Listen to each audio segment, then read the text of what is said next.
So, hi everyone. Welcome to our very first LinkedIn Live. It's going to be a very interesting show because I have a very interesting guest with me. We're going to talk about the future of careers. And really, while this has been a topic that's been so important forever, but it's more important today than perhaps any time in the past. There are several estimates that speak about how several of the jobs that are going to be invented, that our youngsters are going to take up in the next 10 years haven't even been invented yet. In fact, by some estimates, as many as 85% of the careers which young people will have by 2030 haven't been invented. We are in a period where the whole world is going into a recession, and therefore the kinds of jobs and opportunities that were available even till a few years ago simply aren't there. And then, of course, we are entering a period of such great technological change that all of us even wonder if educational systems, organizational systems, and frankly, even our own mindsets can keep up with the technological changes that surround us everywhere. So to help us answer some of these big questions, I have with me today Dr. Ramya Ranganathan, and I'm just going to bring her in. Hi, Ramya. Hi, Shalini. Oh, yes, your audio works now. So Dr. Ramya Ranganathan is a professor of organizational behavior at IIM Bangalore. And of course, her academic record is absolutely stellar. She's a graduate from IIT Madras, and then IIM Ahmedabad, and then a PhD in organizational behavior from London Business School. So welcome to the show, Dr. Ranganathan. Thank you so much for joining us. Thank you, Shalini. My pleasure and delight to be here. Lovely. Ramya, can you just start off by sharing with us and our audience, what were some of the factors that got you interested in careers as a topic? Oh, lovely. Okay, sure. So the first thing that got me interested was just my own personal journey. So after I, graduated from IIM Ahmedabad, I started working, and I was working in operations and technology because that was my forte, and I was like, an engineer, and I always valued efficiency, and I wanted to make things more efficient, which is why I chose operations. And then I had a stint. I worked with a couple of different organizations: ICICI, Infosys, and Citibank. Not in banking, not in software, but in operations. And my learning there, I had two big learnings from there. One was, the thing of Monday morning blues that you're supposed to feel on Monday mornings. And I was feeling it every day and very often. So I was like, what's going on if I spend a whole bunch of my time at work and I'm not happy and I'm not like really enjoying life? What is going on? So that was the first big question mark. It seemed like a crisis then. It turned into a question mark later.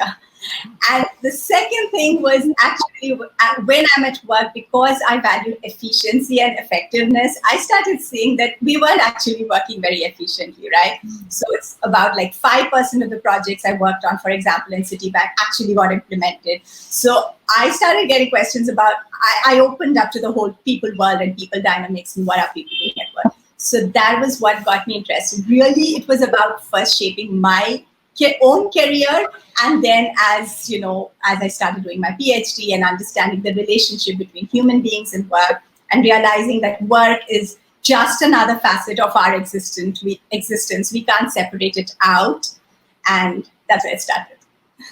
Okay, I talked a lot. No. Actually, the topics we are most interested in have some resonance with us. Otherwise, we wouldn't really go as deep into them. So there's obviously something that resonated within you in the area of careers that you've gone so deep into it. So, Dr. Ranganathan, I have for you 4 not so easy questions. on my behalf and on behalf of some of our viewers. So, Yes. I saw that in your post, and I've been wondering what those not so easy questions are going to be. yeah, they're going to be a surprise. But, there are things which I've heard you speak about in bits and pieces, and I want to ask you. And many of them are actually genuine questions I have, and I would like, to find some answers to. So the first question is, Ramya, you've had the kind of education which I think the most traditional, aspirational, middle class, families like many of us come from, definitely mine, would completely kill for, getting into IIT, IIT Madras, that too, and then I'm Ahmedabad, and then of course a PhD at London Business School. But at some point, and based on what you said earlier, and perhaps what I've heard you say before, elsewhere as well, you realize that careers were about something more than just the accolades, you know. So could you say a little more about, you know, what that kind of realization was? Because a lot of the work you do is around not just about, getting into A organization or, B institute. It's about, some level of self exploration and self discovery. So if you'd like to say a little bit about what is it that maybe shifted, what were some of these insights where you realized that careers are about so much more? Lovely. Thank you. Beautiful question. And okay, so I guess at the heart of that question for me, it's been connecting more and more with the primary question about why am I doing what I'm doing? So, the self discovery that you talked about, and there are different facets to it, but here it's about the doing aspect. I'm doing something, but why am I actually doing it? What do I want underneath that?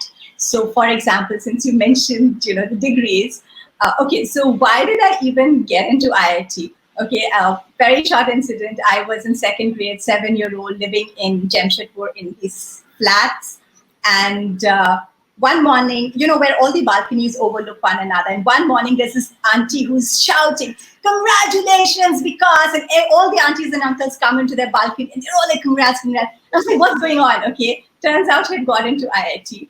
And in that moment, I was like, I want that. And I had no idea what's IIT. It could be an ice cream, it could be a dress, it could be a doggy. But whatever it was, I wanted it. And I always knew I wanted to get into IT. And of course, then comes the hard work and the preparation and the focus and all of that, right?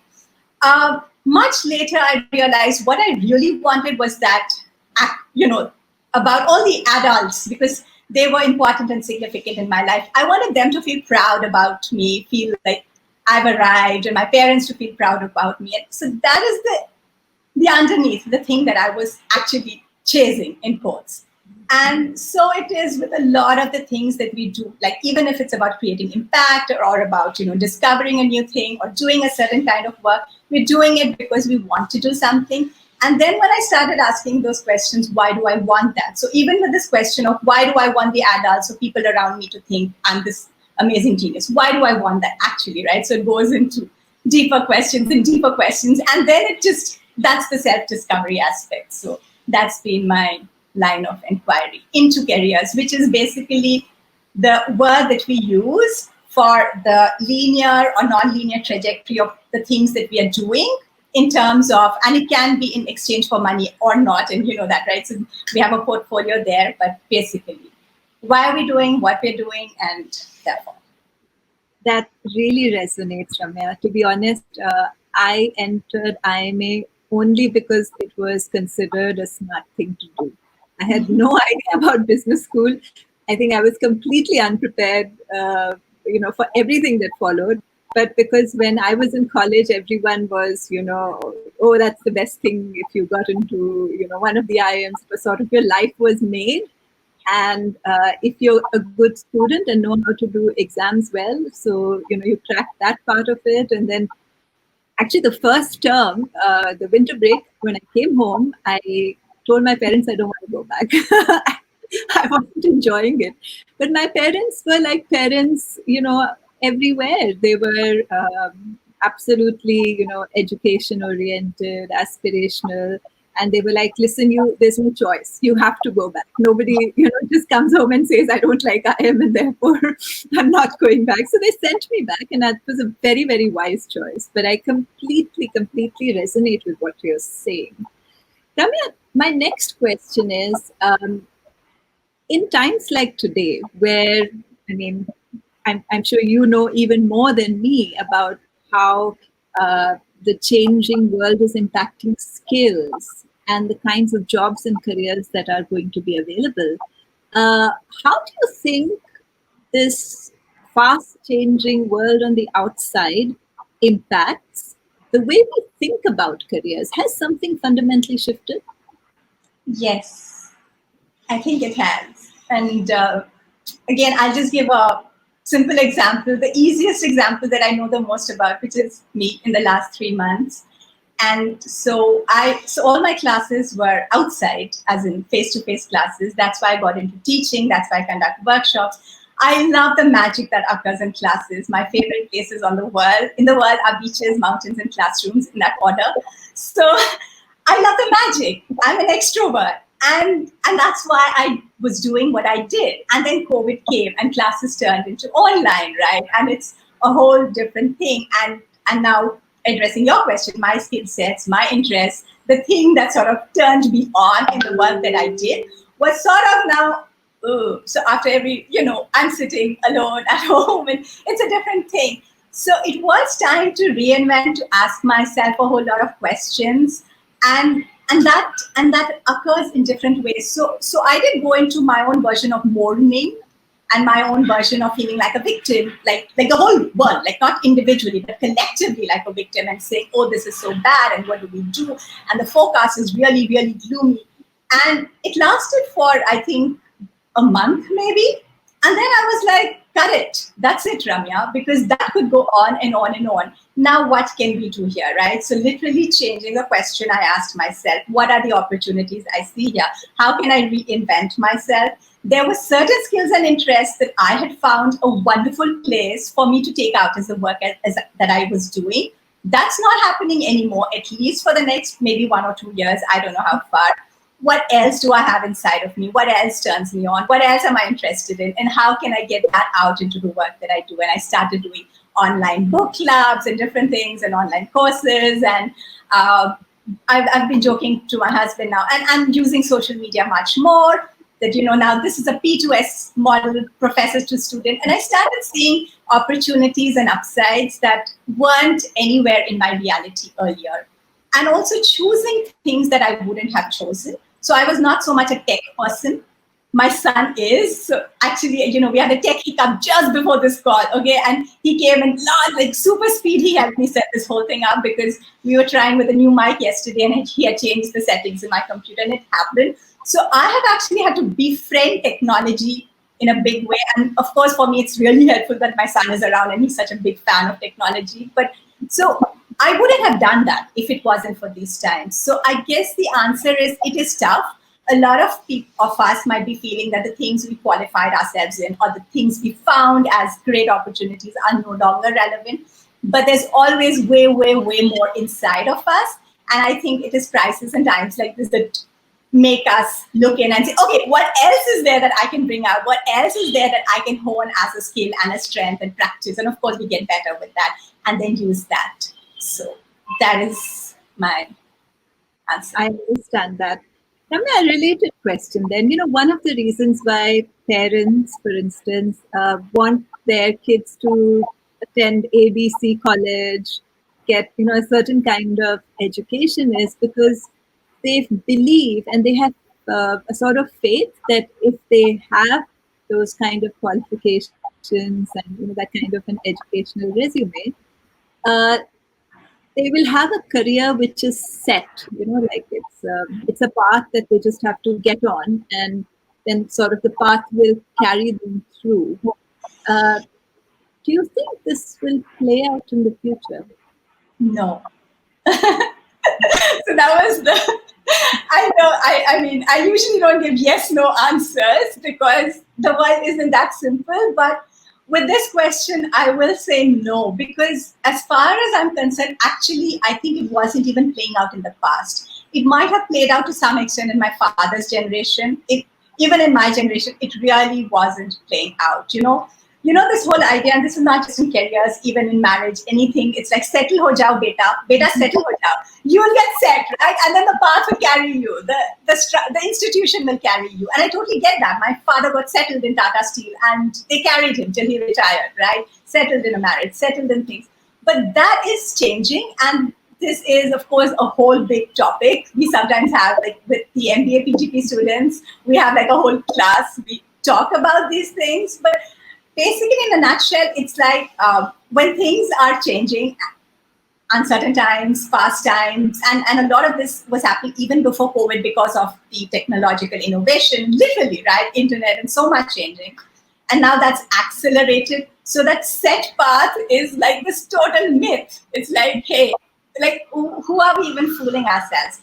And in the absence of that set path, why would we even put our coins into trying to get into an illusionary set path? Those set trajectories just don't exist, except in our fantasies. And the fantasies we're carrying on as a replication, copy-paste of 40 years ago. Ramya, what a profound point that is, because I think parents everywhere are carrying memories from what they have seen in the past in the way that they guide their children. And by the way, that's as parents, but it's also as we see our own careers. We sort of hope for that, that set path that we can somehow get on. And many of, us who have stepped off perhaps a very standard set path, we miss that familiarity of, okay, this is next, and then this is next, etc. So there is this perhaps, maybe a mourning which needs to happen in some way for the loss of that, the certainty which the set paths gave, which, really don't exist except in, as you said, fantasies anymore. So then we come to my final question, Ramya. So if careers as we thought of them are now, something we're carrying from the past, maybe a fantasy, then what takes their place? How should we think about careers? What are some of the 2 or 3 guiding principles? Okay, lovely. Well, I would say, like anything else in life, careers is also a label, right? It's a label that as a society, we gave that label to अच्छा ये किया फिर ये किया फिर ये किया फिर ये प्रमोशन मिला फिर ये हुआ ये इस कंपनी में काम किया यहाँ पे गई I'm sorry I went into Hindi but I did this and I did this. So that whole chain of events, which is typically what we also put in a linear format in our CV, that we call that career.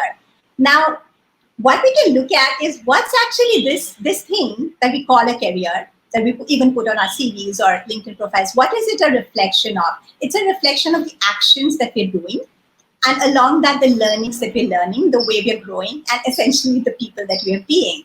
So go back into that. So I think each one of us who is in search of crafting a career or who is in search of, having a great career, we can just start off by being the greatest versions of ourselves that we can, and then seeing in what context, to which groups, with which individuals in the world can we have a relationship. Right? Because even you and your employer, it was always a relationship. Some people think of it very transactionally. Some people think of it in terms of nurturing one another. Some people think of it as in terms of win-win. We contribute to each other's mission. But whatever it is a relationship. So maybe what we thought of as a set of linear relationships can be replaced in any format. And this is what excites me most about the careers of the future, is that we can go multidimensional, which means if you look at slash careers, right? And a lot of people are doing that. I can freelance a bit with this person or this institute, something like what I'm doing right now, doing courses, work with this institute, do this. And that's okay. That's okay, right? Or we can invest in one kind of exchange with one entity or organization because we're learning a lot there, and do another thing because that's where the money comes in, and a third thing because that's where we want to contribute. Or we can bring even all of these into the same thing. So literally the sky is the limit. So we can look at our lives like a canvas and see what it is that we can do to bring out the greatest versions of ourselves, to be a contribution to others, and to have fun and to grow. And it's like whatever you want to do, right? Some people want to grow, some people want to contribute, some people want to have fun, some people just want to feel alive. That's me. So I just want to get up every morning, not feeling the Monday morning blue, but feeling excited. Like today, I was really excited that I was going to have this conversation with you. So, yay. So setting up these dates for ourselves, these longer, bigger dates with organizations, institutes, and individuals. And that could be our world of work. So then coming to my final question. Do you think there's a trade-off? So is there a trade-off between pursuing a passion and pursuing economic stability? Lovely. Okay, so thank you, because this has been a big question that guided a lot of my research within organizational behavior. And these are some things that you can test out, actually. You can look at people, right? You can explore these things. And there is a whole accompanying field of positive psychology, which also looks at a parallel question, which is looking at happiness, the way we feel, and our performance. And I'm just going to, I bring this in as a parallel because when we're pursuing a passion, we feel happy. The happiness could be like this hedonic happiness of yay, or it could be the eudaimonic happiness of a sense of purpose, fulfillment, meaning, and all of that, right? But at the end of it, it's some version of happiness. That's why we call it passion. And when you look at financial stability, it's usually always linked in a capitalistic society to performance. You deliver, you help other people, you contribute to people's lives, you create products and services that are valuable, and then that brings in money, and that gives you the financial stability. So if you look at happiness and performance, there is a huge correlation. And while it can be a chicken and egg story, the science, the way our brains are actually configured is that we actually perform better when we are happy. So I won't go into the neuroscience aspect of it, but anyone can look it up. There's a lot of research out there on my webpage or on the internet or anywhere. So which is why I think they can go hand in hand. It's not a trade-off. This actually helps this. And for sometimes, and including in my own life and trajectory, in the short run, there might be a trade-off. In the long run, you always see that this supports that. So it's a ratio, proportion, permutation, combination that each one of us have to look at. And if in the short run, you need to trade off your passion or happiness for performance or to get something, and that's totally fine, as long as you know that in the long run, you're not doing that short-term trade-off and assuming that that's going to be the way of life forever. From all that you say, Ramya, the future looks exciting, of course, because as you spoke about, there's a lot that we can design around what our careers will look like, perhaps more than any other time before. But of course, there's a lot more responsibility on us designing. So we are the artists.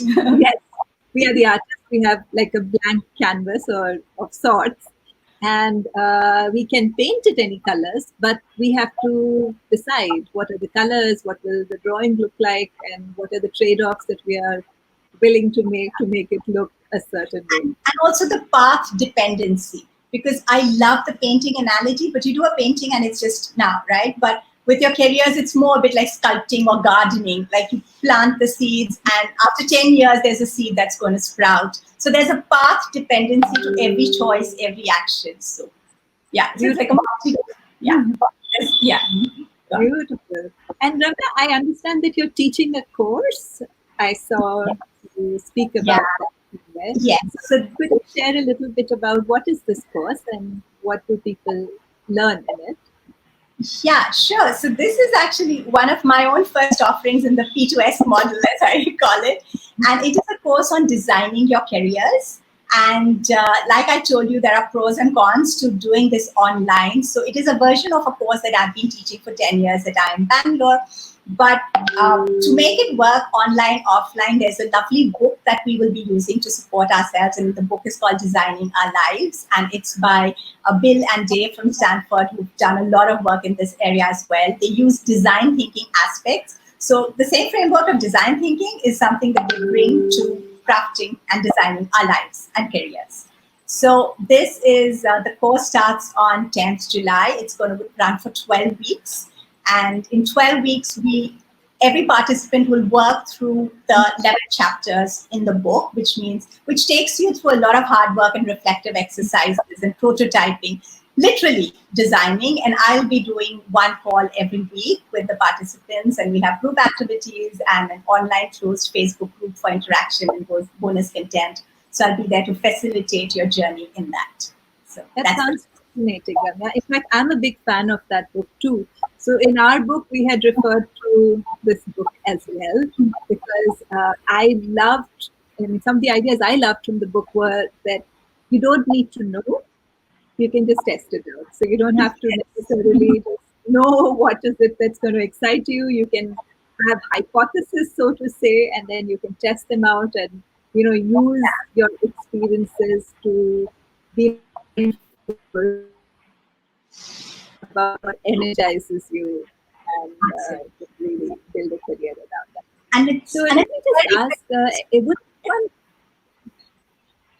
yeah, absolutely. So if anyone's interested in joining your program, they can reach out to you, right? yes.